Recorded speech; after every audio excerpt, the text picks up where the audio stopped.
Hi, Jonny here. Welcome to Studio One 5.2.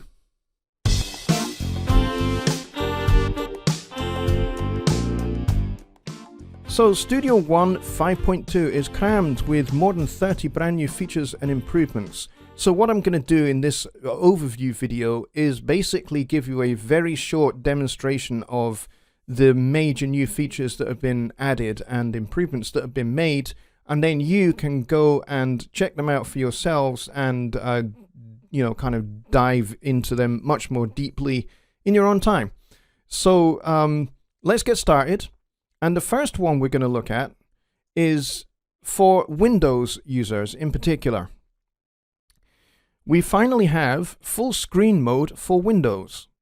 It's been available on Mac for a long time because of the way Mac works, but we now have it available on Windows, and it's available via a very simple keyboard shortcut toggle.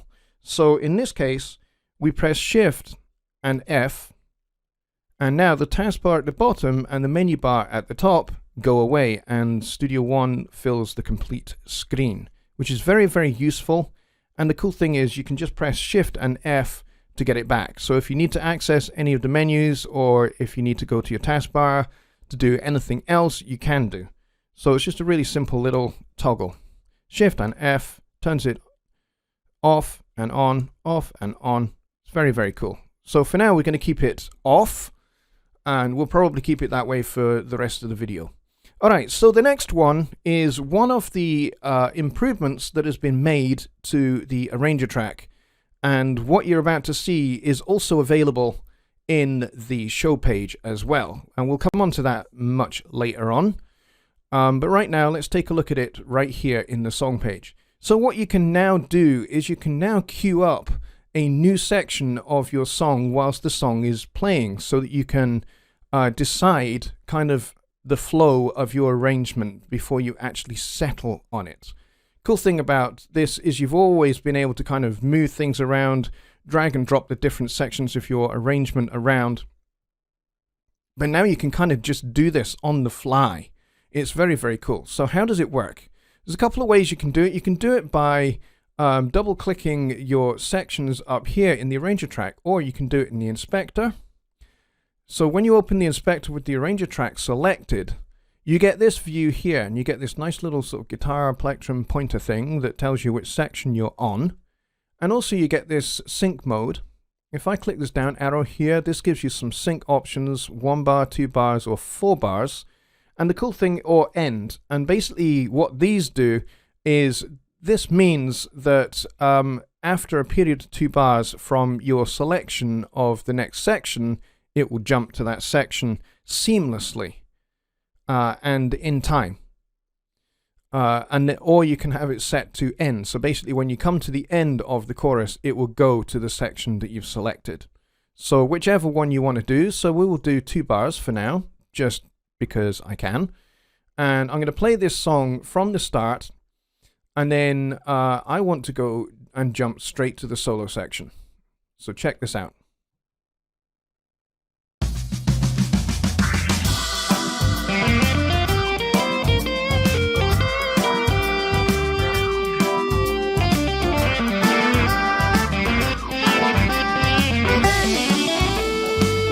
And just like that, we've jumped after 2 bars of clicking straight to the solo section. Go to chorus 1. Do or die, gonna dig myself a hole. And then let's go to the out solo. Do or die, gonna dig myself a hole.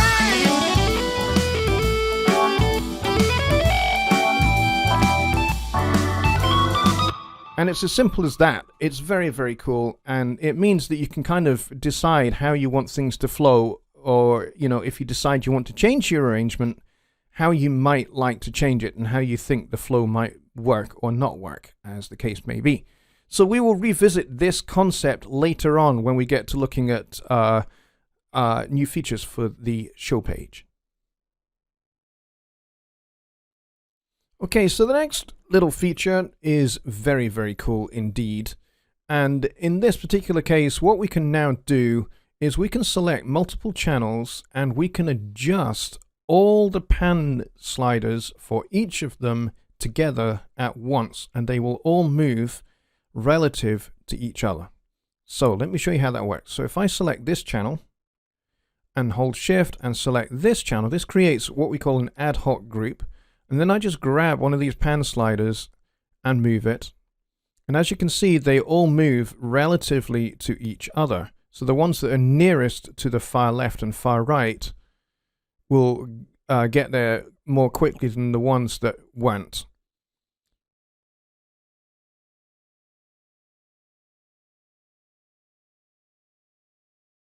There we go. So that's pretty cool, being able to adjust all of those pans together. For example, if you have like a bunch of backing vocals and you want to move everything ever so slightly further to the right, but you want them all moved relatively very slightly further to the right, you can do that using this brand new functionality.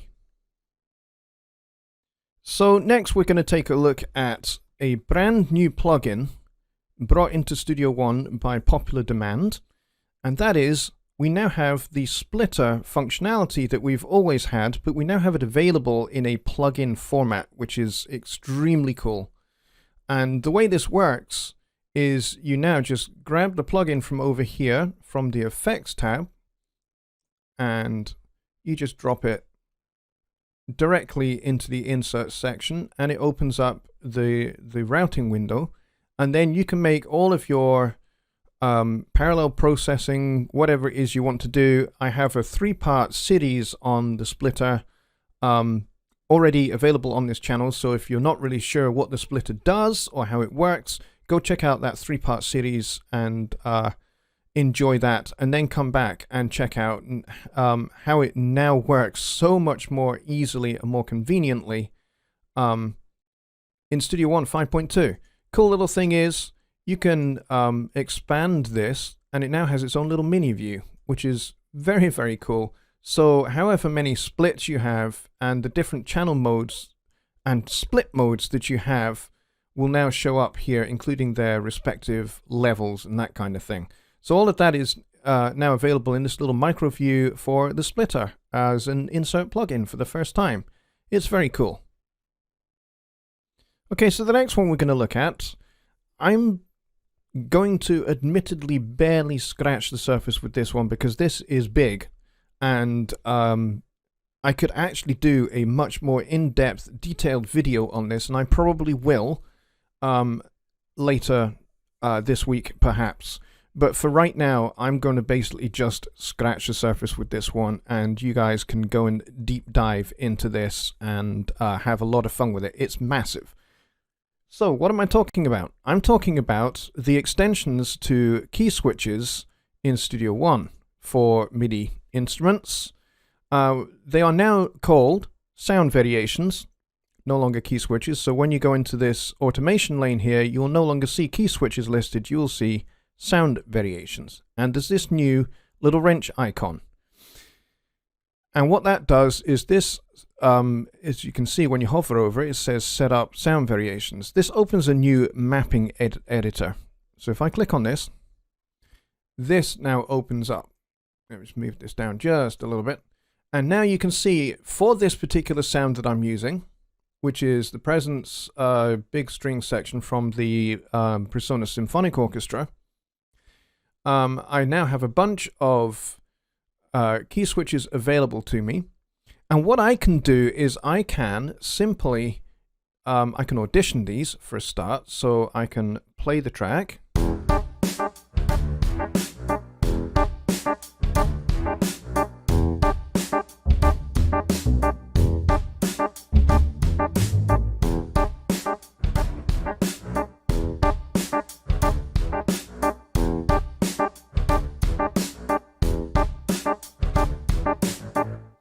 And I can decide which ones I want to use and what order I want them to go in at any time.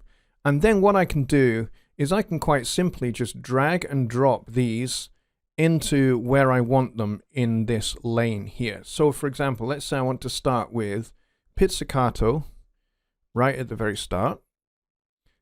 And now that creates just one long pizzicato sound variation all the way through. But I actually want to change when I get to the third bar here. I want to change to sustain short. So I'm going to drag that and drop that to that point there. But then for these last three notes, I think I will go back to pizzicato so that it leads nicely back into the pizzicato at the start when I loop this. So let's go grab the pizzicato and drop it to that point there. And so now when I play the track, when we get to the third part, it's going to change. And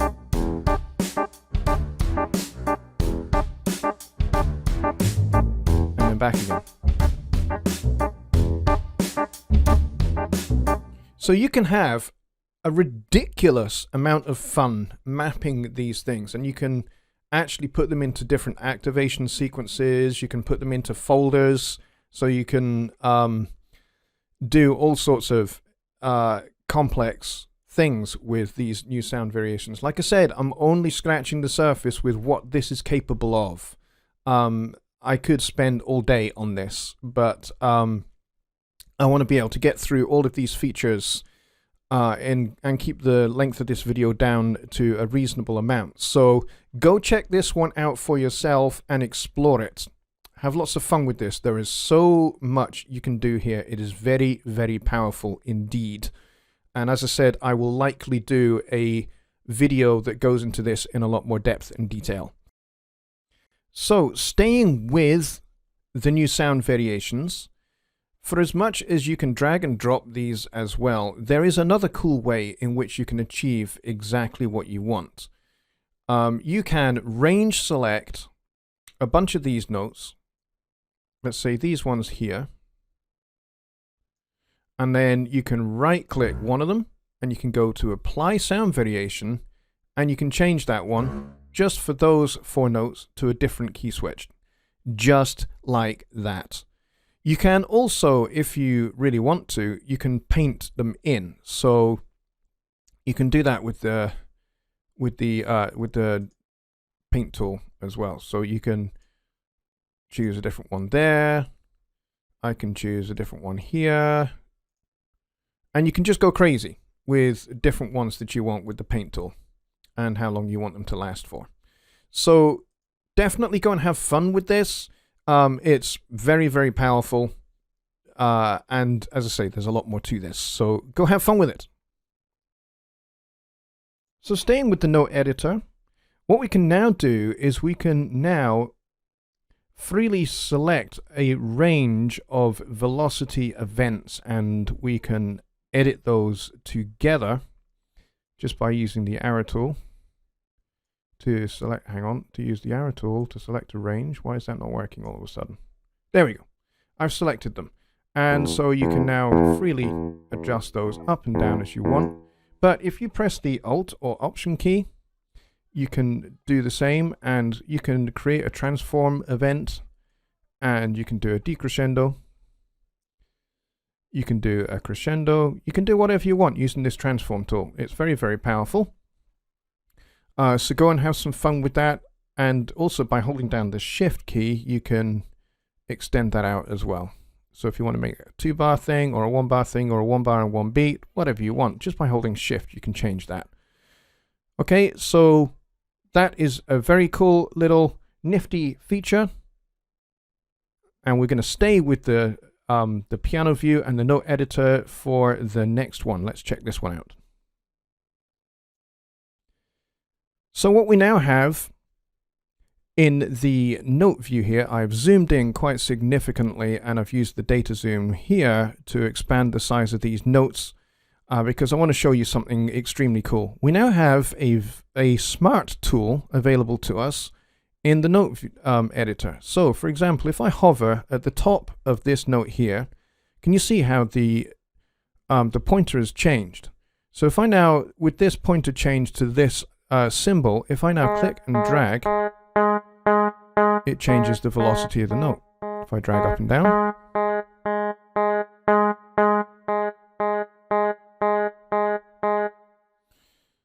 but the other thing we can do is we can click. Well, we don't even need to click. We just need to hover in the lower section of this note here, and I can split at this particular point here. And now I've split this note into two. And if I decide I don't want that, I actually want to join these two together, see how now it's changed into a kind of pen or glue tool. And I now just click on here and those two notes are joined. So if I do the same over on this note, you'll see it a little bit more clearly. Split this note in half. And I can move the, oh, I didn't mean to do that. There we go. And what I can do is I can glue these back together just by clicking at the bottom half like that. So I can split. If it's already split, it won't do anything. It will glue. But if it's not split and I click in the bottom half, it will split. So it's dead easy splitting and gluing. You just need to make sure that you are, when you are gluing, that you are right between the start and end of each of these two now split notes, and it will glue.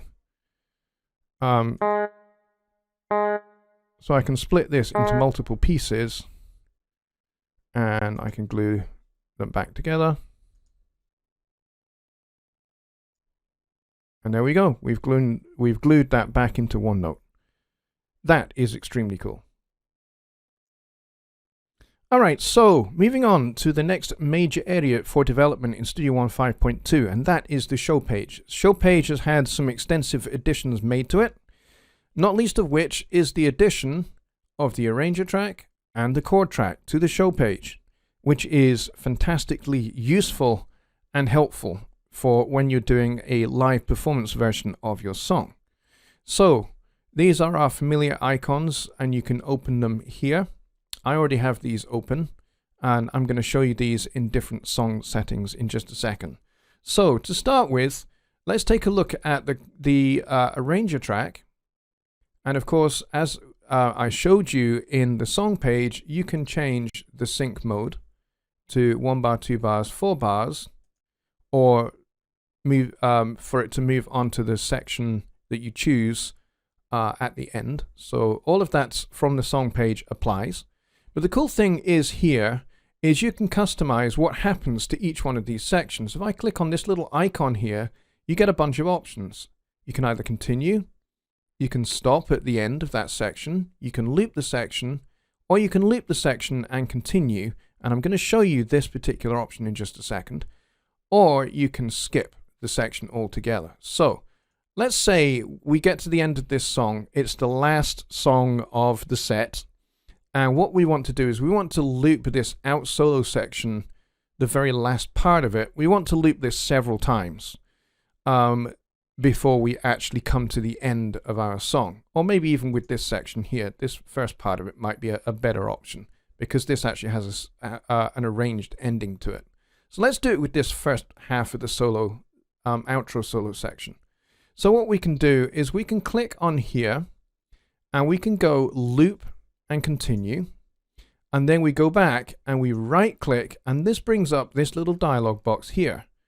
So we can change this number of repeats to, let's say, 4 repeats, and then it'll continue on to the next section. So that is a fantastically powerful little thing that you can do here, and it's so very simple in how you actually go about doing it. So that's the arranger track. Check this out. You will find this fantastically helpful when you come to actually performing your song and being able to customize that performance. All right, so the other thing I'm going to show you is the chord track. And for this, we're going to move on to this second song here. So let's select this second song because we were on this first song. Let's select this second song. And what we want to do is we want to zoom in so that we can see it. It's only a short little loop that I created and then added into this show. This is the loop that we were using earlier with the sound variations and the score additions, the guitar tab and the drum notation and all of that. So I've got an arranger track, which I've just called vamp, and I've got this looping 3 times before it stops. But I've also got the chord track in here, showing an E7 chord, which is what is played on the guitar. And the cool thing about this is that this essentially means that when you are performing your song, you're never going to be able to forget the chord changes that you use. You know, occasionally you might have that moment in your song where you go, what is the next chord? Or, you know, what does the final chorus start with? What chord does that start with? Or there's a key change section of your song and you can't remember what that starts with. Well, this is going to help you out immensely. You're never going to forget this. And the cool thing is about this is that when you go over to the perform view, these things are in view in the song. And I'm going to show you that right now. So if I click over onto the perform view, you'll now see that you've got this. I mean, there is only one arranger track section in this particular song, and I've got the repeats marked, but you can also see the chords here in this perform view as well. The perform view itself has been changed. You've got these controls that you can now see. You've got various patches. If your song has several of these, this one doesn't. And then you've got your actual controls as well. There have been various demonstrations on how this works for Studio One 5.0. And then, of course, you've got this section here as well, which if you have a song like Dig Myself a Hole, where you've got several different arranger track sections, you can quite easily click through these and you can change some of the values. So there, we're playing this track. You can see the chords scrolling. And it's going to loop again. And you can see it actually counts down as well, which is very handy.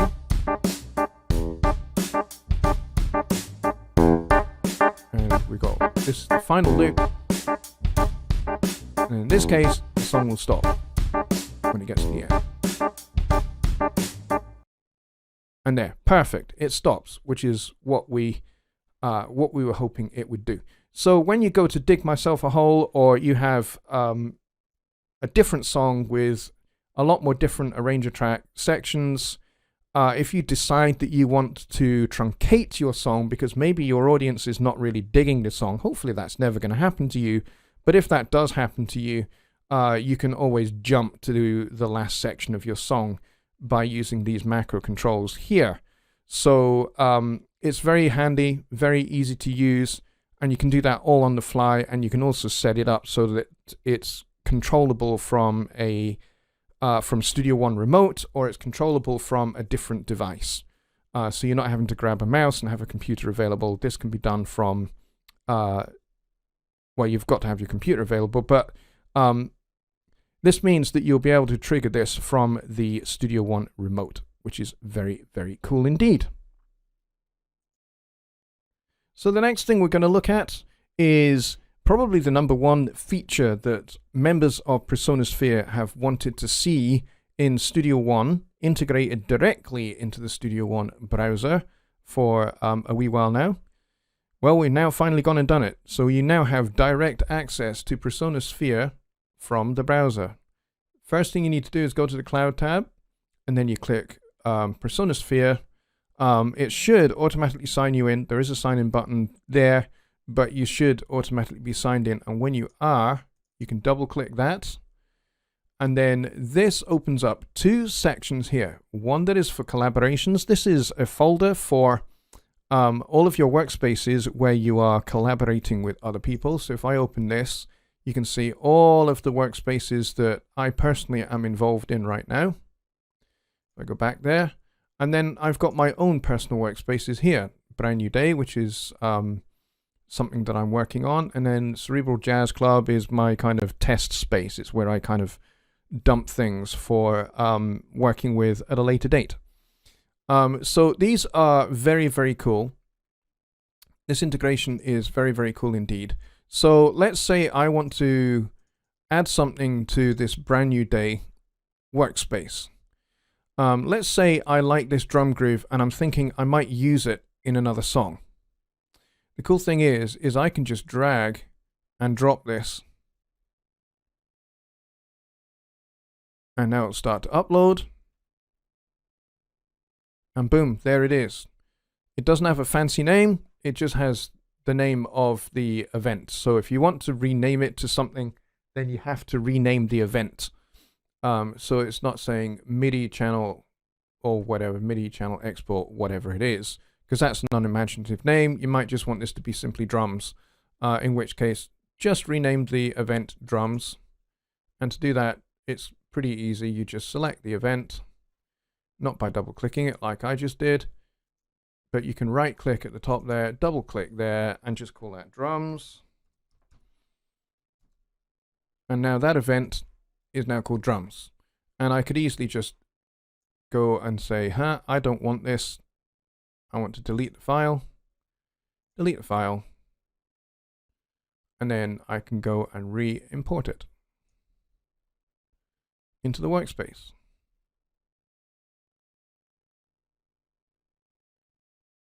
And there we have it, drums music loop.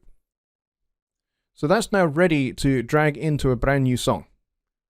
Or for whomever I'm sharing this workspace with, they can go and grab that and use that in a particular song. So you can do this with all of your workspaces. You can just drag and drop files.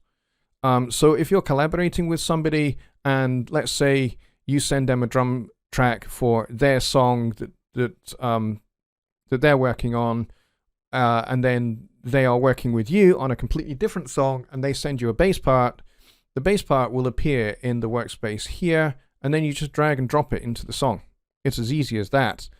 And that is how super smooth and super cool PreSonus Sphere integration into Studio One now is. This is tremendously powerful and exciting for being able to collaborate directly inside Studio One without having to go through a third-party application like Dropbox or WeTransfer or anything like that. You can now work with your collaborators directly inside Studio One via drag and drop direct to and from the browser. I used to work this way using Dropbox. I have a Dropbox folder that I can access very quickly and easily, and I can bring in files and I can export files very, very easily via Dropbox. But it's very, very cool that we can now do this directly with PreSonus Sphere integrated into the Studio One browser. So the next thing that we're going to look at is the new safety options for recovery when Studio One crashes. So this is what will come up when you restart Studio One after a crash. You'll get this message which shows you what might have caused Studio One to quit unexpectedly and where a dump file has been located. Now this is a blue hyperlink. You can click this. This is how it appears in Windows, but on a Mac it will appear differently.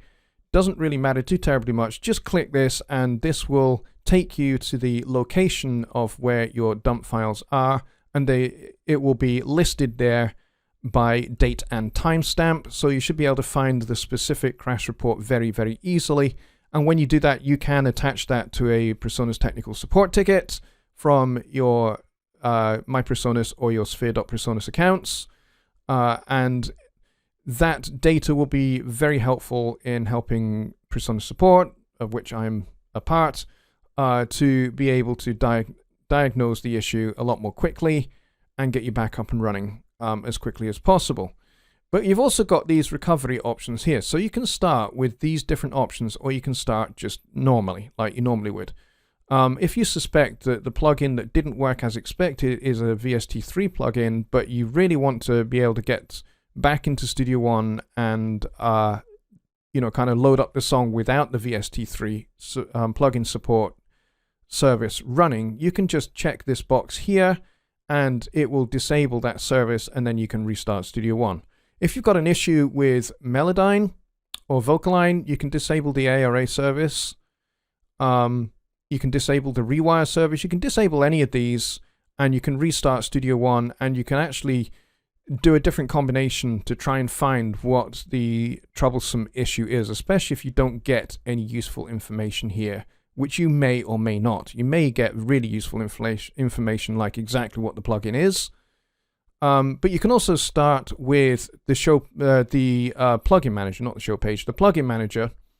And so when you launch Studio One, the first thing that will come up is the plugin manager, and you can go and uninstall and reinstall any offending third-party plugins that might be causing the problem. But yeah, use these checkboxes to figure out which service exactly it is. And then from there, you would be able to kind of isolate which version of the plugin is causing the issue, or whatever it might be, depending upon the information that you get here. So this is the new safety options and new Studio One recovery options. So there we have it, Studio One 5.2. I hope you've enjoyed this video. I hope you found the scratch of the surface of all of the new features and improvements that have been made to Studio One helpful and useful. There were some that I couldn't show. For example, there is now support for the new M1 chips in the new Macs in Rosetta 2 mode. Not full support yet, but it's Rosetta 2 support is available now. And there's also, if you have the Revelator mic, there's also a new plugin available for you in the browser, which works a little bit like the Fat Channel does and has all of the plugins and all of the additions that come with Revelator built into that particular plugin. So you can check that out if you have the Revelator mic. So yeah, so enjoy. Go and download Studio One 5.2 from your my.presonus.com account or your sphere.presonus.com account and dive in and check out these features that I've basically just only scratched the surface with. And have fun with it. And I'll see you in the next video real soon. Bye for now.